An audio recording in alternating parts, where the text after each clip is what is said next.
Hungarian is to be born into a world of beautiful food, surrounded by the scents of paprika and garlic, and to finish each meal with a range of luscious sweets. It's wicked, addictive, and a little is never enough.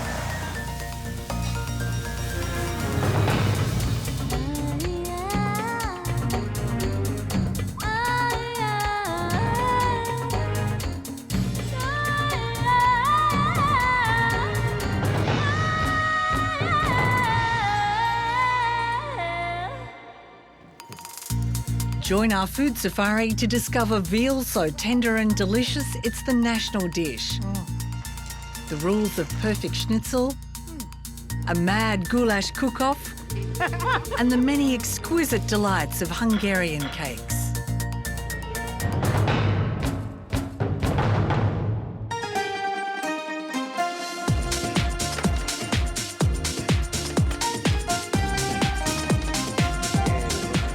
Hungarian food is a mixture of Central European influences. They added to it, they put flair to it.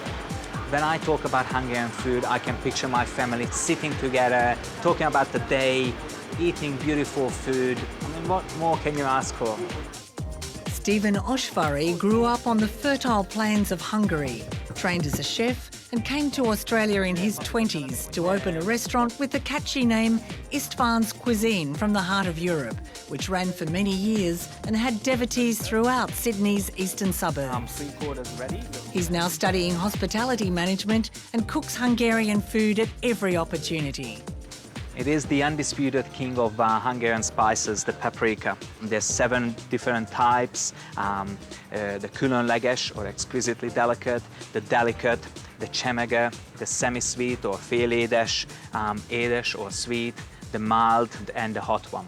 It is a spice I would always recommend in numerous forms, not just in the traditional Hungarian dishes. It's great on top of cheese dishes just to make it nice and brown. It's not just the dried form, is it? Yeah, it is important to have them in a paste style, which will probably transform more of the fresh paprika's taste. It is important to have them in gulyásos, pörkölts, and paprikás. My favorites are the erős pista and the édes Anna. The erős pista literally translates to strong Stephen. It is a very hot paste. It does look hot. It complements beautifully the meat dishes in Hungary. And for those who don't prefer that, there's the sweet version, édes Anna. It is definitely my favorite spice. The symbol of spices is the caraway seed. They use it in soups, in sauces, bread, in potato bread especially. And you get a lovely crunch from the caraway seed too, don't you? It always at the end of your palate. Stephen, when you buy poppy seeds, you're not buying them in tiny little amounts, are you? No. You have to have a lot of, and this is a fantastic way of getting it from the fruit section already ground, a large quantity. It's easier to mix it with the sugar or other ingredients to make your Hungarian sweets. I would recommend to use pre-made phyllo pastry. It is much nicer to have it freshly, and I would always recommend it if anybody has the skills, the patience to do this. It would be a fantastic culinary experience to have the fresh phyllo pastry wrapped around your strudel.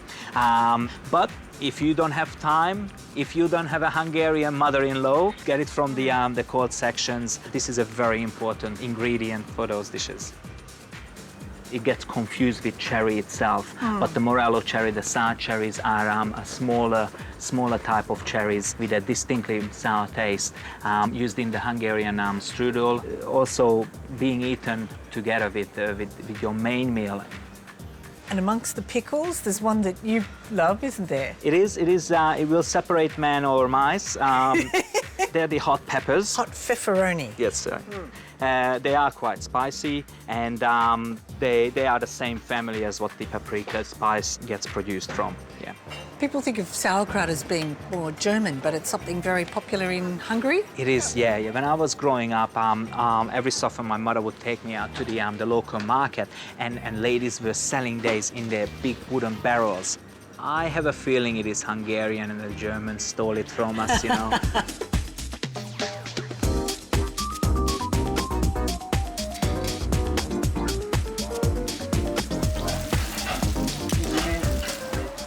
What makes a perfect schnitzel? Schnitzel is crunchy, golden brown, and absolutely tender inside.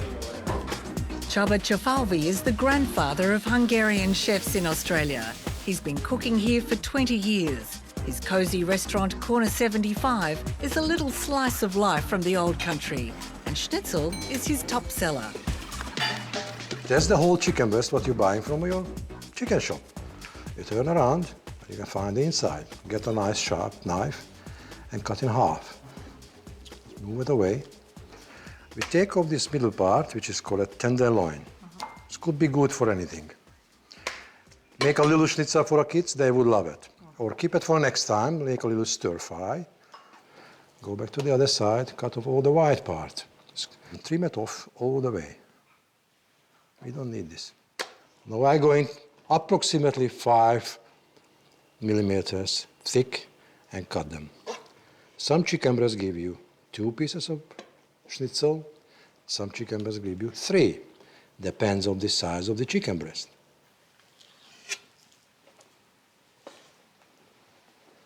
And keep it a little bit smaller one for someone who is not a big eater. One side only, depends. It makes even. It's all the way the same thick or thin. And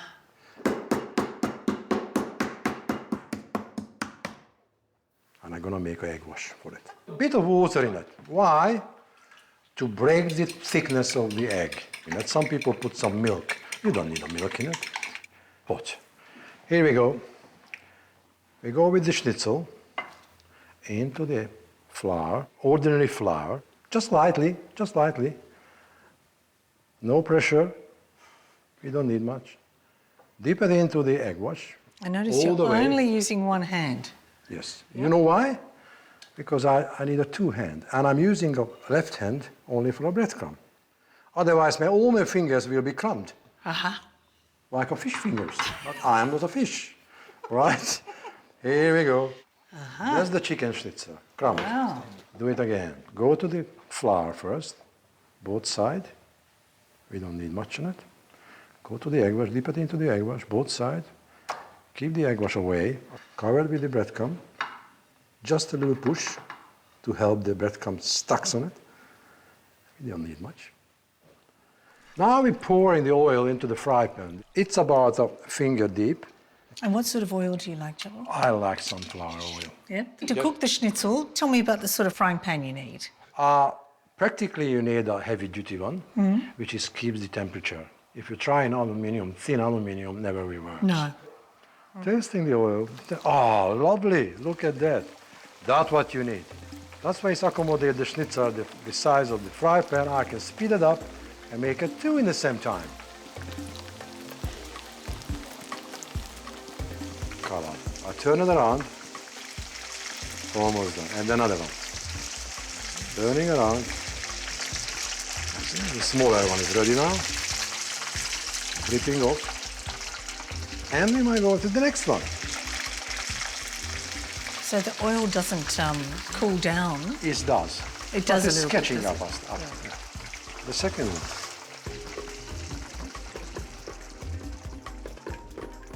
You can be the first one. Okay. Squeeze one.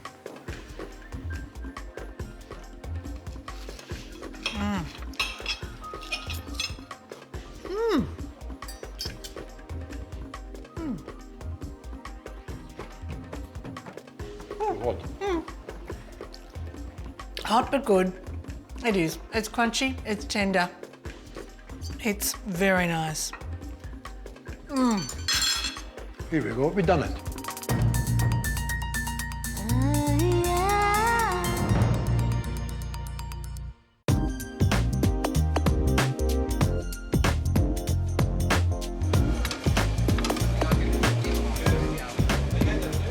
The deli is where Hungarians come to buy dinner. Lunch is traditionally big, followed by a smaller dinner, often based on small goods. Gherkins are a must. Stephen, Hungarian salami is known around the world. What makes it so amazing? Well, where can I start? the ingredients. Secret recipes go from families to families, but basically it's good quality beef, good quality pork, and the other spices what makes it so nice. In Hungary, this noble mold would attack the outside of the salami, would become part of the taste, and that's basically what makes the difference.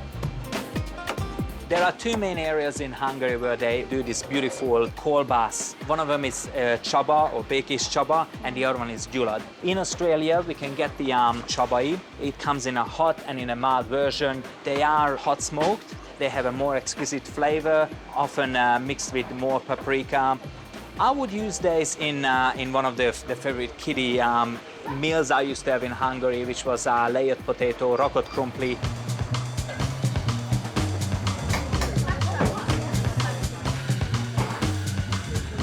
When I was in my mid-20s, I decided to live in England. So it was the first time that I was away from Mum's cooking. As a bachelor.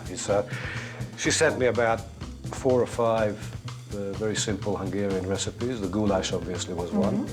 And the other one was this one, which is called rakott krumpli, or in English, layered potatoes. One of Australia's high-profile Hungarians is Les Murray, the face of sport on SBS television. He was born Les Urga and came to Australia for high school. He started to cook in his 20s, guided by his mother.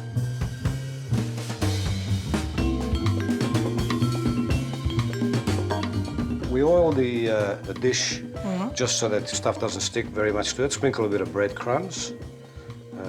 And then you begin the layers. So you start with the potatoes, and you go all around. It's not a quick process, but you go all around until the bottom is covered. Then you start your next layer, which will be the eggs. I mean, even eggs in Hungary were a luxury. So I can't actually remember, but I wouldn't be surprised if my mother made this dish without the eggs because they were quite expensive. Then we'll put the Hungarian sausage, the good old csabai, but you can use whatever sausage you like. Then we come to the sour cream.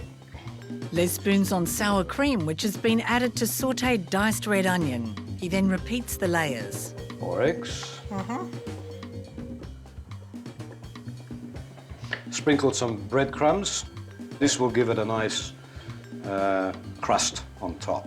And then just a bit of paprika like that, powdered mild Hungarian paprika. And how long does it take to cook, Les? About 35, 40 minutes. Once you see nice pink crust on top, and it should be lovely.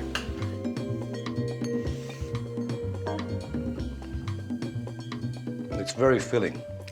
You can have that and not be hungry for 3 hours. I can imagine, yeah. Just and 2 kilos later. More than 2. Really? Oh, thanks.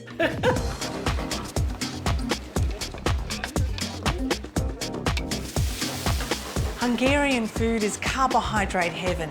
Deep-fried langos bread, homemade pasta, inspired potato recipes, and a complete obsession with dumplings.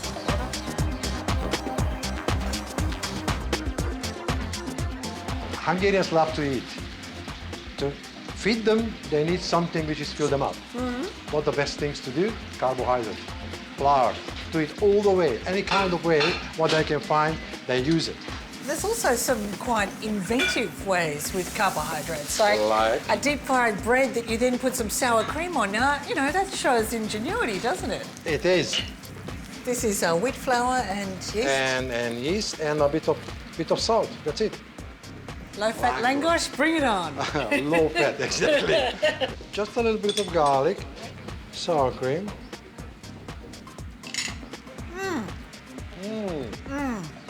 That tastes so good, it must be bad for you. How about a glass of booze blood after that? You can't resist, can you? That's not too bad. You need it. I need it, do I?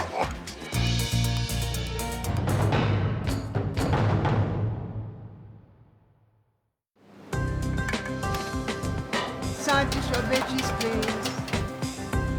Hungary's most famous dish, goulash, is full of history. The word means herdsman and also came to mean the meat stew the herdsman ate. 200 years ago, when Hungary decided to protect its language, culture and gastronomy, goulash became a symbol of the nation and everyone ate it, rich and poor. And they still do. In central Hungary, goulash competitions are held during the summer months, with contestants using the heavy traditional iron cauldron called a bogrash. Stephen Oshvari joined the competition a couple of years ago. There is a little bit of competition. There's a little bit of, looking over each other's shoulder, what's going on. Is my food going to be better? How come it looks, nicer than me? And you did this in Hungary, didn't you? And Yeah. found that there was real competition. Oh, yeah. It was. But at the end of the day, with a glass of wine, recipes get exchanged, and the main thing, food gets eaten.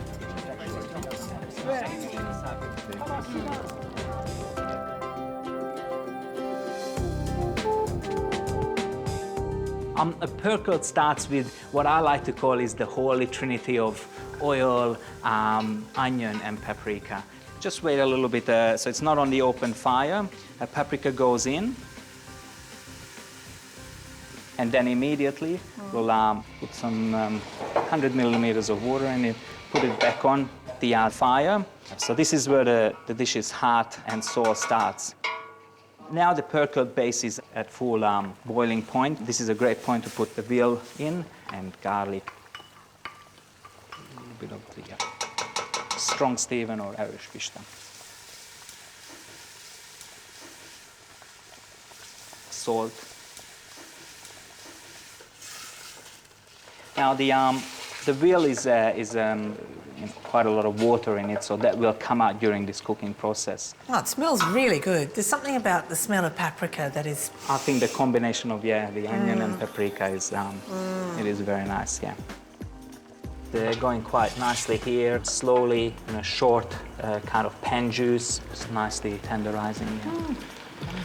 So we got to the stage where the meat is 3/4 tender, and we're going to add the veggies, namely the capsicum and the tomatoes.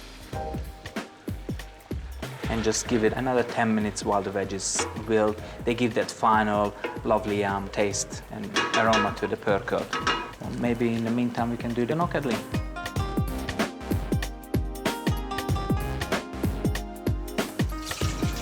Hungary's comfort food is gnocchi, homemade pasta, quickly made by whisking 2 eggs into cold water and adding that mix to plain flour. The key here is that you don't overmix it. It doesn't matter if it has, patches of flour in it, as long as it's combined together.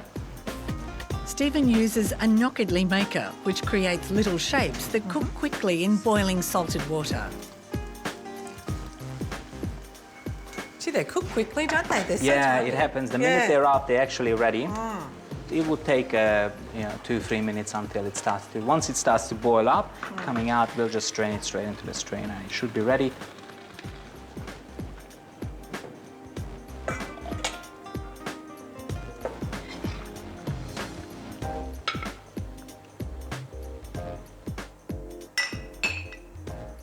That is beautiful, tender meat.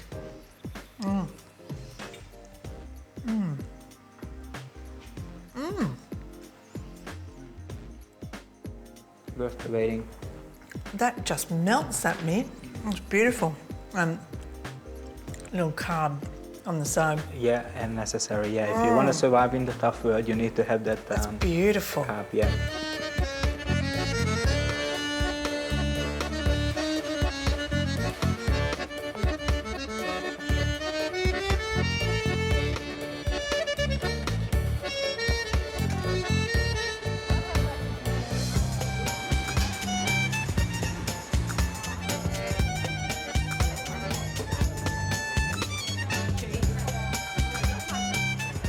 In Hungary, cakes reign supreme.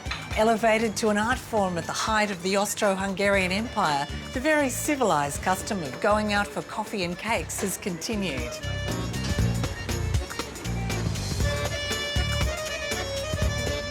$5 Mila Svetlov has been serving cakes for almost 3 decades. Because it is so many different varieties, you can come here for weeks and still wouldn't be able to try all of it. So it takes time to know them all. Oh, beautiful. What's your favourite? My favorite probably would be cheese and cherry strudel and chocolate macaroon and almond croissant and the vanilla slice and apple slice.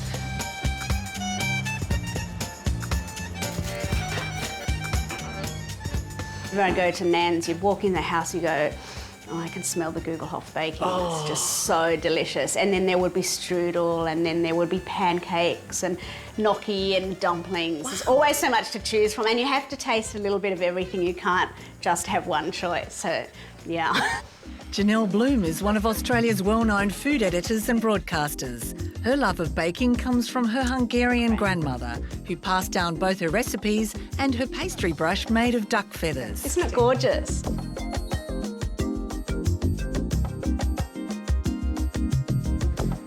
First, Janelle mixes cream cheese and ricotta.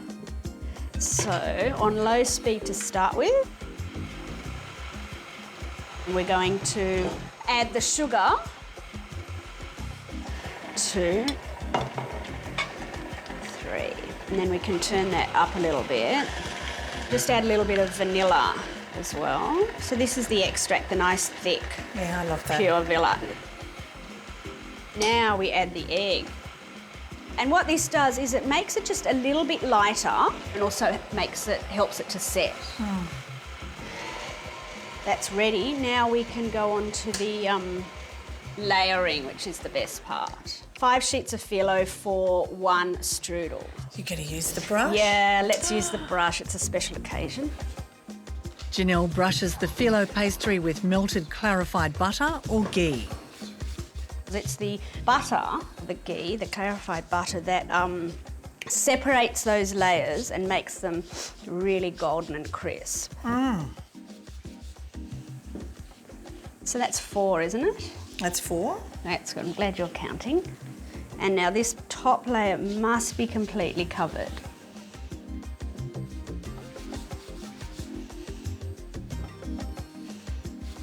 Dry breadcrumbs, packet dry breadcrumbs to sprinkle over the top layer, and what that does is that absorbs any of the excess moisture, especially from apples, so that you don't get soggy pastry. It's clever. So rub that in so that it's so quite that's gonna- even. Right, okay, so now I'm just going to dollop it, which is easier. Now not on the edge, along about 1/3 in from the closest edge. You can use fresh cherries. Traditionally, they're made with the morello, the sour morello cherries. Looks really pretty. It's gorgeous, isn't it? And now the almonds. You can use slivered or flaked almonds. So just a little bit, and that just adds the crunch. So what we do first is we fold the edge in and fold that edge. And then we just roll that right over. That's pretty easy. Yeah, and we tuck and make a nice round shape here in the first roll. And then you brush those edges there so that it all sticks. And this one here. And then we just roll together, which is fantastic. And then onto nice and solid on the diagonal. And then we want to brush. This now goes into a hot oven.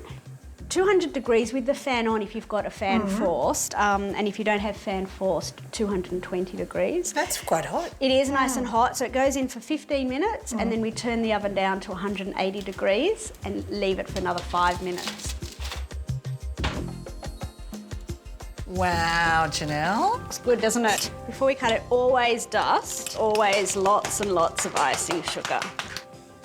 Pastry just crumbling, which is what it's all about. Lots of layers of flaky pastry. Yum.